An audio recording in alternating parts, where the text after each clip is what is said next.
The Columbia Workshop, under the direction of Irving Reese.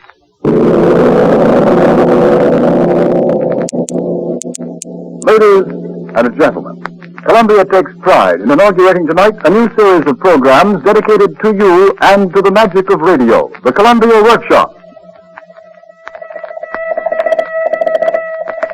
The Columbia Workshop believes in radio, in its past accomplishments and in its promise for the future. Radio has reduced the area of the world to a split second of time for the transmission of human thought and feeling through man's literature, his music, his spoken word.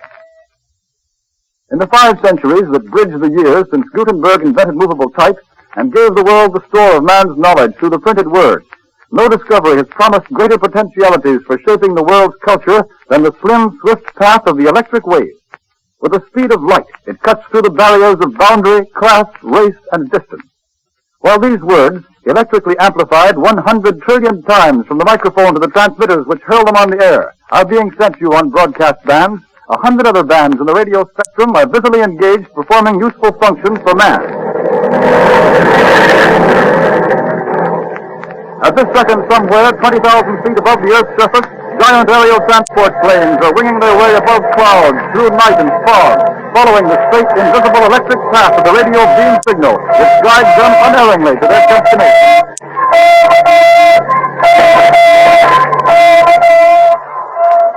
On the high seas, or near treacherous shoals and reef-strewn waters, the signal of the radio compass station points the way for mariners when the stars are hidden and the sextant useless.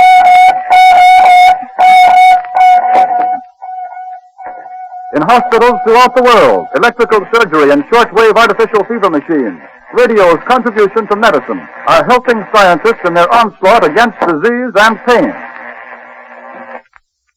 The Columbia Workshop dedicates itself to the purposes of familiarizing you with the story behind radio, both in broadcasting as well as in aviation, shipping, communication, and pathology, and to experiment in new techniques with the hope of discovering or evolving new and better forms of radio presentation, with a special emphasis on radio drama, to encourage and present the work of new writers and artists who may have fresh and vital ideas to contribute. The workshop earnestly asks your participation in these and future experiments. Your response alone will enable us to judge our progress, and we shall appreciate your letters, your criticisms, and your suggestions. Now, tonight we wish to try an unusual experiment in dramatic presentation. We're going to present 2 well-known short plays. One has been written for the microphone, and one for little theater presentation. In the radio play, A Comedy of Danger by Richard Hughes, first produced by the British Broadcasting Company, the author created his setting for radio's dimensions alone. It would be almost impossible to present this play properly on a stage or on a screen. We shall attempt to produce the play, giving it every advantage of radio technique. And after you hear A Comedy of Danger, we shall present Percival Wilde's one-act play, The Finger of God. This play will be presented with a technique never attempted in radio before. Mr. Myron Sattler, well-known director of the Little Theater, has been asked to stage this play in the studio exactly as if he were presenting it before a theater audience. The performers will pay no attention to the microphone. They'll move around as the stage business demands on a special set which we have erected in the studio. Through the cooperation of the Columbia Engineering Department, a parabolic microphone, which can be focused like a spotlight, will be trained on the actors from a distance of 20 feet and will follow their movements as they go through the business the play calls for. But first, the radio play, A Comedy of Danger.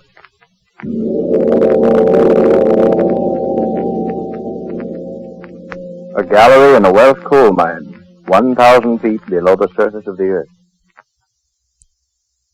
The light's gone. What's happened? Where are you? Here. Where? I can't find you. Here. I'm holding my hand up. I can't find you. Well, right here. Oh, what's that? It's all right. It's only me. Oh, you did frighten me. Touching me suddenly like that. I'd no idea you were so close. Just hold my hand. Whatever happens, we mustn't lose each other. That's better. But the lights, why have they gone out? I don't know. I suppose something's gone on with the dynamo. They'll turn up again in a minute. Oh, Jack, I hate the dark. Cheer up, darling. It'll be all right in a minute or two. So frightfully dark down here. No wonder. There must be nearly 1,000 feet of rock between us and the daylight. Not surprising it's a bit dusky. I didn't know there could be such utter blackness as this ever. It's so dark, it's as if there was never such a thing as light anywhere. Oh, Jack, it's like being blind. They'll turn the lights up again soon. I wish we'd never come down to this beastly mine. I knew something would go wrong. It'll be all right, dear. It's only the lights. Where's the others? Oh, they're just on ahead, not far. Suppose we get lost. We can't get lost, Mary, darling. The others will stand still, too, till the lights go up, and then we can easily overtake them. We've only got to wait patiently. I wish you hadn't wanted to drop behind the others.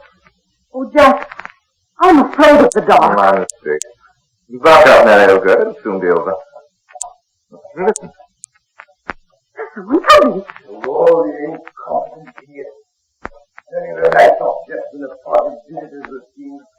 Oh, it's Mr. Bax. Hello? Hello, who's there?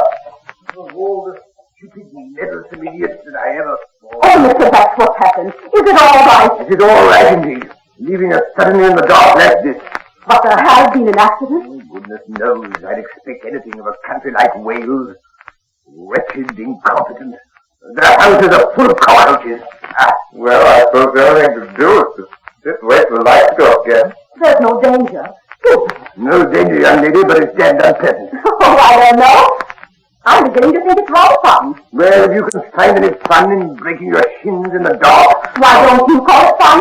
Being in a mine disaster? But this isn't a disaster. It's only the light. No, Costy. You don't think it would be fun if it were a real disaster, do you? But the light going out might have been a disaster. And think how thrilling it's going to be to talk about it afterwards. I say, Jack. Yes? Let's pretend it's serious. What do you mean? Well, let's pretend it's a real disaster. And we're cooped up here forever and we'll never be able to get out. Don't joke about it. Oh, no. There's no real danger, is there? Let's get all the thrills we can. With all the morbid ideas, young people nowadays... I'm not thrilled. Let's pretend the roof's falling in and they can't get at us. All right. The baby you are. Here we are, my dear, buried alive. Oh, Jack. Unless they will never find us. Oh, Jack. Well, I'm so frightened. what is? About the roof having fallen in. But it hasn't. It's only pretend. Yes, but when I pretend, it seems so real. Well, then don't pretend. But I want to pretend. I want to be frightened. Only hold my hand tight, won't you? Go on. We will suffocate or starve or both, my dear, in each other's arms. Oh, Jack. Even death shall not part us. Oh, Jack, don't. It's too late. Our poor young life, cut so short. Oh, don't. That the articles in all the newspapers. I wish I could read them. Well, you can't have your funeral and watch it, young lady. Oh, this is fun. I wouldn't miss it for anything. No! No! Quiet. Let's go. You're promising me. Keep going. No! No! Scream. Oh, God! Put yourself together. We're all right. We're not hurt. Yes, sir. We're not hurt. But listen. Water. Oh, no.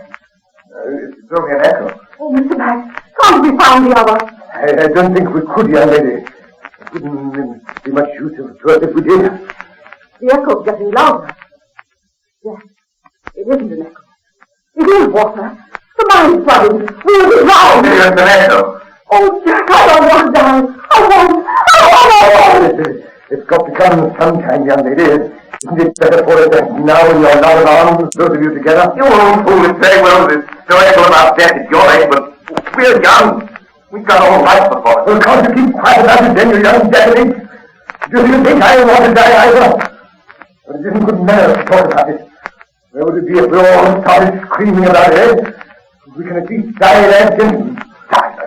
Well, indeed, I tell you, it's very well for an old chap like you to die anyhow in a year or two. But it's different for us way down there. If you want, I can see you shall have one, sir. Do you think it's any easier for the old to die than the young? I think it's harder, sir, harder. Life is like a trusted friend. Grows more precious as the years go by. Ah, what's your life worth to the world? Who's dependent on you? What good are you to anyone? Well, what good are you, young man? One person is dependent on me anyway. You mean that you're loved by this young lady? If you both die, what lot is left to the world? Opposite processes cancelling out. Oh, no, babe. You cruel thing! I must speak, madam, in common justice to my age. Since that young couple started to subject, the old always being treated with her unwillingness to die. Look here, instead of talking like this, let's do something. Let's make some sort of attempt to escape. What do you propose to do, young man? Why, look in some way out. We can't stay here and drown like rats in a cage. Oh, the dark. I do hate the dark. I think I could go more easily if I could see light. Just once before it happened. It's coming closer. Listen. Yes. We'll be on us in another 5 minutes. Pray heaven that finish us off quickly. Oh, think of dying somewhere out in the open, in the sunlight. Me able to see you, and you able to see me. What bliss that would be. It's strange. How little chaps wonder what would happen to them after death. One hardly thinks about it. Yet I don't know. How thrilled we should be if we met a chap who really knew. In 5 minutes, we're going to know ourselves. All three of us. I've always wanted to travel. Now I'm going to. Oh, Jack, my poor dear. You know, I'm beginning to feel as excited about it as a child going to the seaside for the first time. Aren't you? Jack, how queer you are. I never looked at it like that. Well, I wasn't in any hurry to die, but now it's coming. I feel sort of proud of myself, as if it was a wonderful thing to manage to pull off. Oh, Jack, there's only one thing I'm sorry about. What is it? My work. If it wasn't for that, I'd go to death without carrying a twopenny damn. I'd die just for the fun of the thing, to see what it felt like. I shouldn't worry about that if I were you. The world will get on all right without you, never you fear. What is your work? I write poetry. And you call that work? Jack, the water's coming. It's over my feet. Oh! Courage, darling. Oh, Jack, I don't want to die. I hate it. I loathe it. I want to live. Don't make fun. You don't think it's fun for me, do you, having to die? Jack, it's awful. Only for one more hour. Oh, I do want to live another hour. Oh, God, can't I be allowed to finish my work? Blast your work, sir.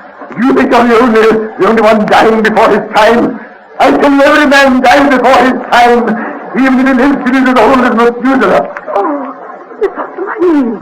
Don't touch at me like that, Mary. It won't do any good. Well, the water, the current's washing me away. Hold tight, then. Got too tight. Oh, if I could only see you. Just think of all the things I meant to do. Oh, shut up about the things you meant to do, you young cub. Will you realize we're all in the same boat? It's as hard for me to die as it is for you. Oh, worse, my dad. 1,000 times worse. You hoary old sinner, can't you prepare to get out of the world instead of cursing at me? Oh, Jack, let's pray. Pray if you like, Mary. I can't. Oh, Jack, no! I can't die. I'm an old man. I won't. Oh, hold yourself in, you old coward. Oh, Mr. Bass, I'm quite calm now. I don't mind dying. Nor do I. Not so close. It's no good, Mr. Bass. No one can possibly hear us. The only thing is to keep calm. It won't be long now. What's that? Then come up, we ought to listen. It's up to my waist, Jack. I got it. I was chatting. We're here! Find her alone! They'll find our bodies. That's all. They'll find us if they're quick enough. Find her alone! Still! That's right! They can't be quick enough. Besides, I don't want them to find me. Be quick, you fools! We're coming and drowning! Oh, why can't you behave sensibly? Jack, darling, I'll never leave you. How do you know they let you stay with him, you little fool? What do you know of death? Death means nothing. Not even the death of the wind, or a mere drop of the rain. Not even a dirty ghost dragging his chains on the staircase. It's up to my chin. Help me. Let me lift through my arms, darling. Then when it gets up to my chin, we'll die together. No, it isn't true what he's been saying. No, darling. Of course it's not true. Hurry up, you don't! You blockheads! Smash your way in! We're drowning, I tell you! Drowning! Goodbye. Jack, dear. They must be nearly through. Oh, this suspense! How much longer before we know that we're going to live or die? I don't care which! But I do want to know! Look! There's a light! A hole in the roof! They're through! What? Below there! Touch on to the roof! Quick! I'm an old man! There's a girl here! My God, Jack! You're safe! Come along, young lady! I've got the roof! Thanks. No, never mind. I'll head up here. She'll be all right. I'll give you something to write about, too, my boy. All right, above there! You got her! Right! Now the net! Up you go, quick, Mr. Beck. The water's still rising. No, my boy. After you. You're more value in the world than I am. Nonsense, sir. After you, you're an older man than I am. Quick now. There won't be time. You've got Mary to think of now, Jack. Hold away above there! No! Melody! It's me you're holding up! You gotta be back! We'll have you up first. There's no time to wait.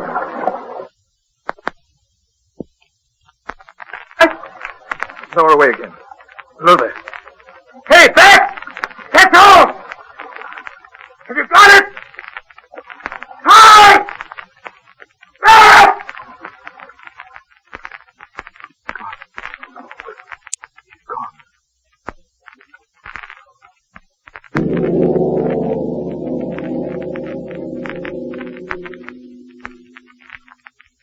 And now we are about to present Christopher Wilde's play, The Finger of God, with a technique heretofore untried in radio. An engineer is stationed about 20 feet from the performers, focusing a parabolic microphone on them as they move around the especially set stage. This will allow them an unrestricted movement, which ordinarily cannot be done in present radio production. Christopher Wilde's The Finger of God.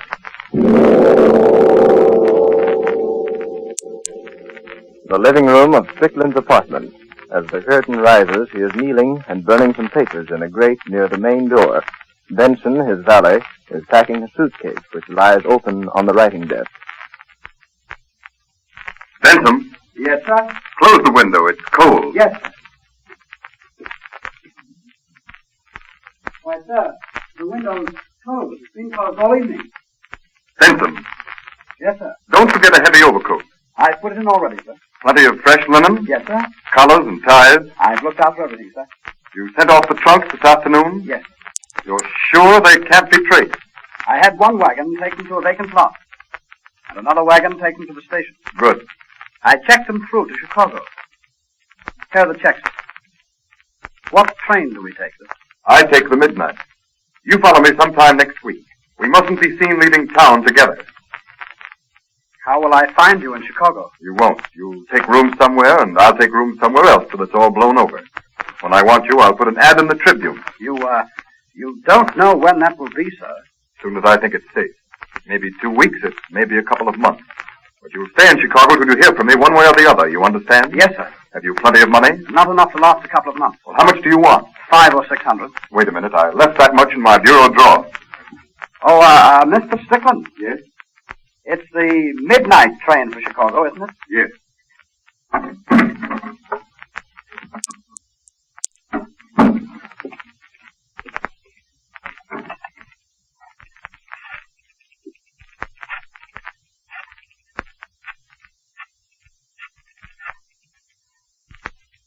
Hello? Hello, this Finley? This is Benson. He's going to take the midnight train for Chicago, Pennsylvania. You'd better arrest him at the station. If he wants to get to Chicago, you'll never find him. And, Finley, you won't forget me, will you? I want $5,000 for it. Yes, 5,000. Oh, that's little enough. He's got almost 300,000 on him. You won't turn in all of that to headquarters, will you? Yes, it's cash. Large bill. Midnight to Chicago.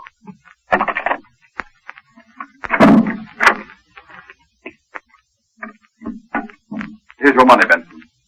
Thank you, sir. Shall I go now? No, wait a minute.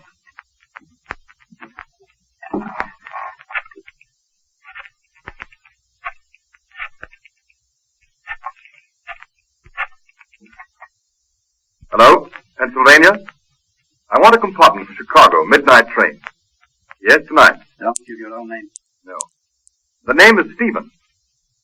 Oh, you have one reserved in that name already? Well, this is Alfred Stevens. You have it reserved in that name? Then give me another compartment. What? You haven't any other? Never mind then. Goodbye. Benson, go right down to the Pennsylvania and get the compartment reserved for Alfred Stevens. You've got to get there before he does. Wait for me at the train gate. Yes, sir. Now, don't waste any time. I'll see you later. Very well, sir.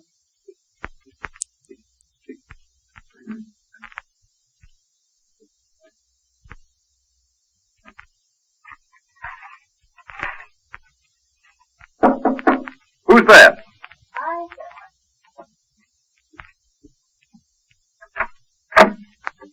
Who are you? Why, don't you remember me, sir? No.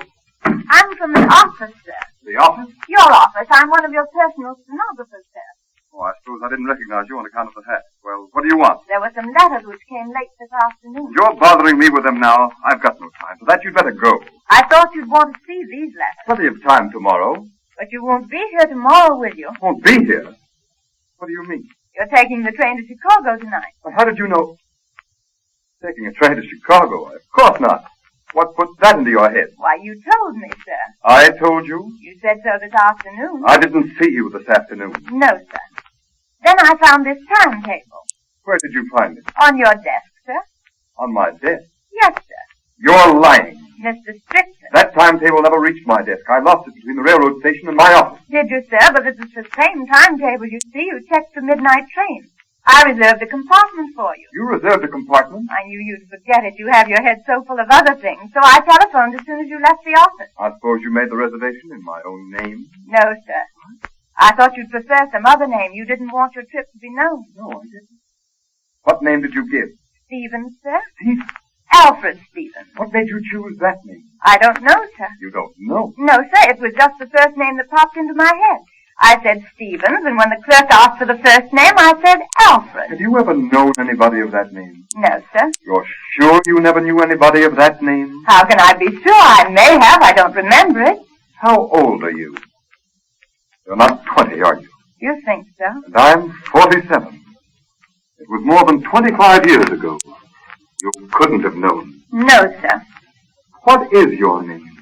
Does it matter? You didn't recognize my face a few minutes ago. My name can't mean much to you. I'm just one of the office force. I'm the girl who answers when you push the buttons 3 times. These are the letters I brought with me. Well, what are they about? Well, this one's from a woman who wants to invest some money. How much? Only $1,000. Why didn't you turn it over to the clerk? The savings of a lifetime, she says. Well, what of it? Well, she wrote that she had confidence in you. She says she wants you to invest it for her yourself. You shouldn't have bothered me with that. Did she enclose the money? Yes, a certified check. Well, write her that... Oh, you know what to write. That I'll give the matter my own attention. Yes, sir. She says she doesn't want a big return on her investment. She wants something that'll be perfectly safe. And she knows you'll take care of her. Yes, of course. Well, what else have you? A dozen other letters like it. All from old women? Some of them. Why did you bring them here? Every one of these letters asks you to do the investing yourself. Oh. And you're leaving town tonight. Here are the checks. Every one of them's made out to you personally, not to the firm. You shouldn't have come here. I haven't time to bother with that sort of thing. Every man who has $5 to invest asks the head of the firm to attend to it himself. It means nothing. I get hundreds of letters like those. Still. Well, what? You must do something to deserve such letters or they wouldn't keep on coming in. It's wonderful to inspire such confidence in people. Do you really think so? Oh, it's more than wonderful. It's magnificent. These people don't know you from Adam. Not 1 in 100 has seen you. But they've all heard of you. And what's even more real than you is your reputation. Something in which they rest their absolute confidence. So you think there are few honest men? No, there are many of them. But there's something about you that's different. Something in the tone of your voice and the way you shake hands. Something in the look of your eye that's reassuring. Oh, there's never a doubt, never a question about you. It's splendid, simply splendid. What a satisfaction it must be to you to walk along the street and know that everyone you meet must say to himself, there goes an honest man. It's been an inspiration to me. To you? Oh, I know you don't remember who I am. But you don't imagine that anyone can see you as I've seen you, work with you as I've worked with you, without there being some kind of an effect. You know, in my own trouble. So you have troubles? Oh, you don't pay me a very big salary, and there are others whom I must help. But I'm not complaining. I used to be like the other girls. I used to watch the clock and count the hours and the minutes till the day's work was over. But it's different now. How different? I thought it over. Made up my mind that it wasn't right to count the minutes you worked for an honest man. Are you sure I'm an honest man? Don't you know it yourself, Mr. Strickland? You remember a few minutes ago you spoke the name of Alfred Stevens? Yes. Suppose I told you there once was an Alfred Stevens. Suppose I told you that Stevens, whom I knew, stole money. Stole it when there was no excuse for it, when he didn't need it. His people had plenty, and they gave him plenty. But the chance came, and he couldn't resist the temptation. He was 18 years old then. He didn't even know what to do with the money when he had stolen it. They caught him in less than 24 hours. It was almost funny. He was punished. He served a year in jail. And what a year. His folks wouldn't do a thing for him. They said such a thing had never happened in their family. He told his family that he never wanted to see them again. He changed his name so they couldn't find him. He left his hometown. He came here. And he's been honest ever since. Ever since. For 28 years. It was hard at times, terribly hard. It managed to live. It wasn't pleasant living. It wasn't even decent living, but he stayed alive. I don't like to think of what he did to stay alive. He thought the year in jail was terrible. The first year he was free was worse. He'd never been hungry in jail. Then his chance came. Yes, it was a chance. He found a purse in the gutter, and he returned it to the owner before he made up his mind whether to keep it or not. The man who owned the purse gave him a job. Then they said he was a hard worker, and they promoted him. They made him manager. They gave him more chances to steal. But there were so many men watching him, so many men anxious for him to make a slip so that they might climb over him, that he didn't dare. And then? Well, the rest was easy. Nothing succeeds like a good reputation. And he didn't steal because he knew they'd catch him. But he wasn't honest at bottom. The rotten streak was still there.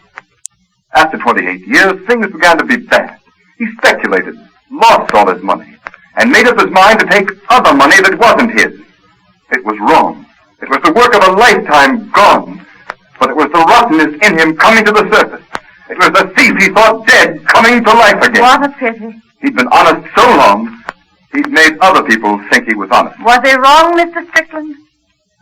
Stephen, please. Look, I don't know what sent you, who sent you, but you've come here tonight as I'm running away. Well, you're too late. You can't stop me. Not even the finger of God himself could stop me. I've gone too far. Look, here's money. Hundreds of thousands of it, not a cent of it mine. And I'm stealing it, do you understand me? Stealing it. Tomorrow the firm will be bankrupt, and there'll be a reward out for me. Here, if you please, is your honest man. What have you to say to him now? The man has been honest so long that he's made himself think he's honest. Can't steal. You believe that? I was left a little money this week, only a few $100s, hardly enough to bother you with. Will you take care of it for me, Alfred Stevens? Good God.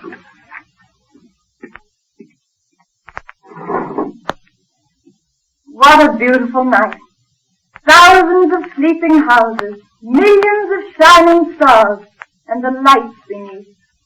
And in the distance how the stars and the lights meet, so that one cannot say, here God ends, here man begins.